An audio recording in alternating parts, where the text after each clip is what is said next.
App Planning for Success. Brought to you by Software Accelerator Playbook. On Instagram at S.A.Playbook.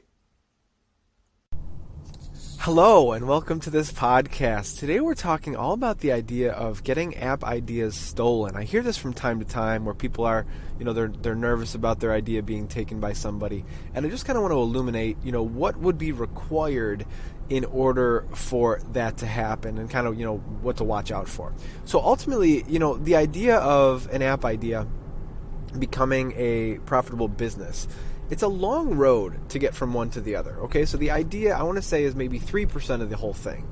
And the rest of it is actually building, right? The rest of the 97% is taking action, figuring out a structure to get the thing built, getting the thing funded or funding it yourself, finding competent developers, obviously where I fit in that whole puzzle is, having a solid app plan and making sure, you're building the right blueprint, you're building the right thing.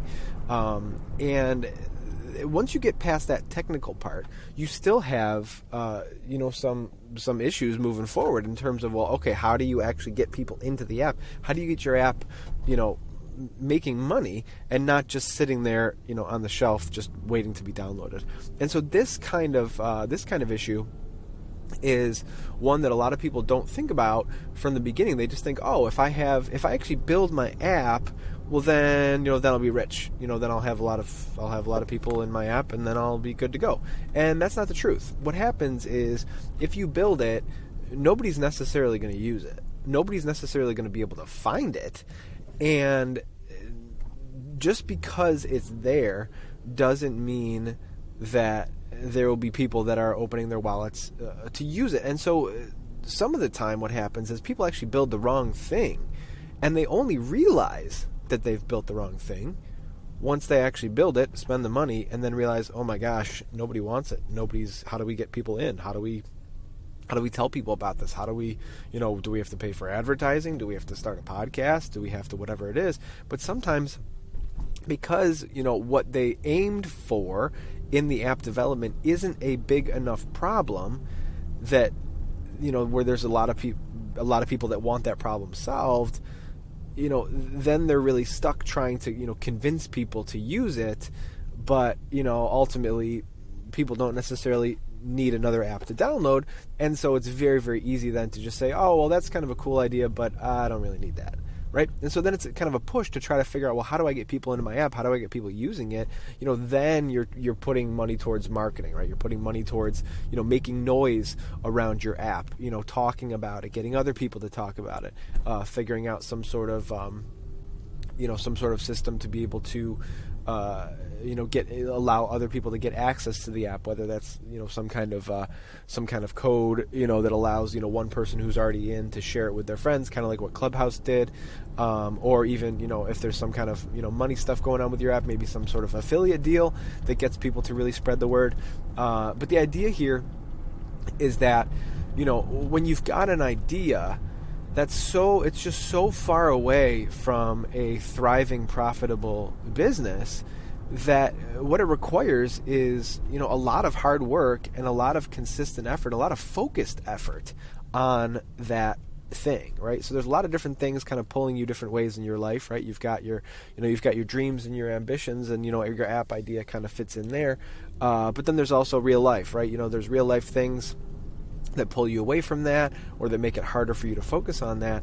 And, you can imagine that, in order to hold on to something long enough to grow it like a seed requires that you really care about that app idea. You really care about it. It's really, it's near and dear to your heart, or it at least lights up your heart in some way where you're like, I want to do this. And everybody's got those. Everybody's got that kind of thing internally where they're thinking, I want to spend time on this. I want to spend my day. When I wake up in the morning, I want to think about solving this problem. I want to think about, making this thing better, and I want to think about helping this community of people. And there's a lot of people who they have their own ambitions, they have their own plans, or they are, they're just not interested in doing it at all.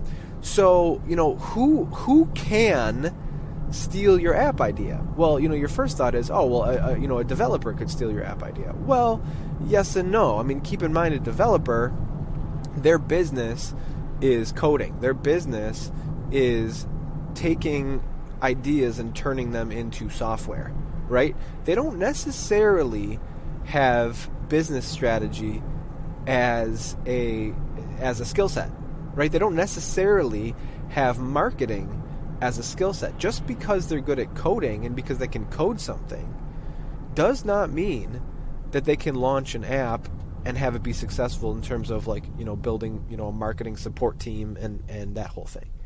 Okay? So even if it's a whole agency level that, has multiple different developers and they are, and they're, you're thinking, could they possibly steal my app idea? Sure, yes, but at the same time, what it requires is to focus on that app idea, to make noise around that app idea, to talk about that app idea, to build a community of people that will then feed into that app idea. And that's where it takes continued focus and, dare I say, passion for coming back to the table and saying, I want to talk about this, I want to connect with these people, I want to put money towards advertising, towards getting people into the app. And it's not necessarily, a snap your fingers sort of, once you make the app, then all of a sudden you're making money. In fact, it's quite the opposite. There's a lot of people that, once they get past the point of actually building the thing and having it working, then they're struggling with the marketing part. And they don't know how to get people in, or they actually just built the wrong thing to begin with. So as they try to get people in, nobody's interested. Or it's just very difficult to get people to turn their heads away from whatever they're distracted by, right? Okay, so that's kind of like taking a look at what the developers could do. Now let's take a look at kind of like big corporations or, where there's already systems in place, right? So let's say that there's a big company that has a ton of money and frameworks where they've done this before. Maybe they already have relationships with marketing teams and they've already got a name, they've already got community. This, in terms of, somebody stealing your app idea, this is probably where it's more going to happen, in terms of, where somebody's got a whole system where they know how, they've already got a business, so they already know how to market, or they have a marketing, connection, and they've got the funds to put behind it. They've got, a development team already, and they've got the funds to put behind it. So for them to take an app idea and put it in motion, they can, literally pass it to their team and just say like, hey, we want something like this, please build it, right? So in that case, yes, watch out for things like that. I've definitely heard stories of people bringing app ideas to, big corporations, and then, the big corporation, a few months later has, a working prototype of that exact thing. In that case, I would be, I wouldn't necessarily want to spill the beans and give them the idea. Although keep in mind too that, ideas aren't necessarily, if you're the first person with the idea, that can sometimes be an issue, because that means that there might not actually be a business behind it, right? So if you have an idea that nobody else has ever done before, you might have a difficult road ahead, because that might show that maybe there's no money in that specific bucket. And so typically when you see that there is competition, that actually is a good sign, not a bad sign. Okay? And then also, like the idea for Uber. Let's talk about the idea for Uber. So I'm sure that hundreds, if not thousands of people had the idea for Uber, right? The idea, ride sharing, you have a car, you can have other people, that whole idea, having the idea requires not much time, requires not much money, and in your imagination, you can make it work. In your imagination, it's like, oh, it's simple. Oh, man, that'd be awesome if you could just connect this and connect that. But in terms of actually making it happen, being actionable on the idea is hard. right? Think of Uber. Think of starting Uber right now. Think of if you just downloaded, an Uber clone app, right? So you want to just rip off Uber. What are you going to do, right? You gotta do all this work. You have to, find drivers. How do you find the drivers? Well, you're probably going to have to advertise. How are you going to convince the drivers to sign up with you? How are you going to convince the drivers that you're legitimate? How are you going to convince the drivers to sign up if they don't have any work yet? Which means you also need people that need rides. So it's chicken and egg, right? So you need both at the same time. You need drivers that are ready to go, ready to work at a moment's notice. And you also need people that are willing to pay, that are ready and waiting for a ride. So how do you do that, right? That takes a lot of effort and a lot of strategy, and that's not all, right? So now you also have to break through legalities, everything that Uber and Lyft have done to break through the legalities of everything that the taxi lobby and everything that is kind of coming against Uber.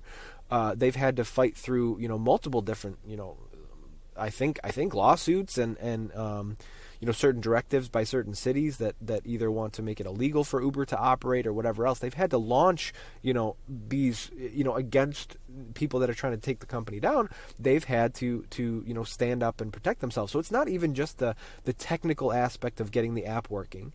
It's not even just getting the workers there, the drivers, inputted into the system, verified, background checked, whatever they do. It's not just advertising to the riders. Then it's now it's rider safety. Now it's having a support team to make sure that they're taken care of. It's this whole big system. It's a monstrous system. And so it's not just copy paste, I'm going to make an Uber app and then all of a sudden I've got this thriving business. That's so far away from the reality of the situation.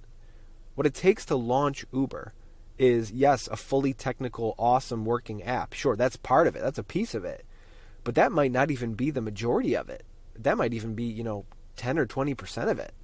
Getting a working app right now, if you wanted to find some sort of, Uber clone app, somebody has made that somewhere. You can download it probably for a few $100 and you could have this working app. Now you'll also have to pay for, server costs, and you'll have to have a developer who can kind of help you fix certain things or modify certain things, connecting to your specific payment process or whatever you got to do. But ultimately, there's so much that goes into it past just having the app code that makes it really extremely hard to steal app ideas, because the person on the other side who's going to potentially steal it has to drop everything and has to devote a lot of energy and time to the thing, to growing the seed. If you want to imagine, it's the idea of like planting a seed in a field and then every single day walking out to that field exactly where that seed is and watering it. How many people are just going to say, oh, forget it, I don't want to do that? Or they have their own seed in their own field, and why the heck would they be walking over to your field to water that every day? Now, some people may, for the short term, 2 weeks, 2 months, 2 years, potentially put effort towards something.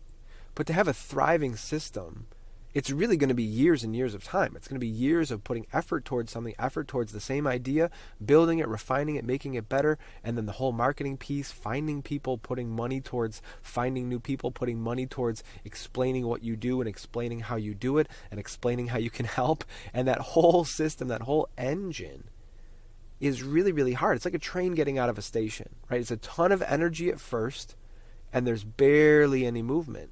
Now, after you hold on to it for a while, after you've kind of got the train moving, the train's kind of leaving the station, it should get easier and easier and easier.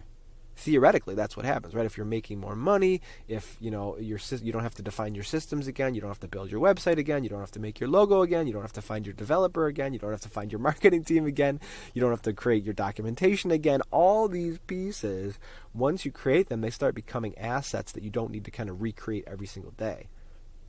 But the beginning is a longer road. And so, if you just think of all the different ideas for apps that have already been done before, why aren't you stealing one of their app ideas? Why aren't you, launching a competitor to Uber? Why aren't you launching a competitor to Instacart or whatever else, right? The idea's out there. I mean, there it is. Have an app where people can do this or that. Why aren't you doing that? Well, maybe you're not interested in that. Maybe you don't want to spend years of your life focused on that because you've got your own ideas. So, this isn't to say just throw caution to the wind. But what I wanted to do is just kind of outline for you just how hard it is to get, any app business off the ground.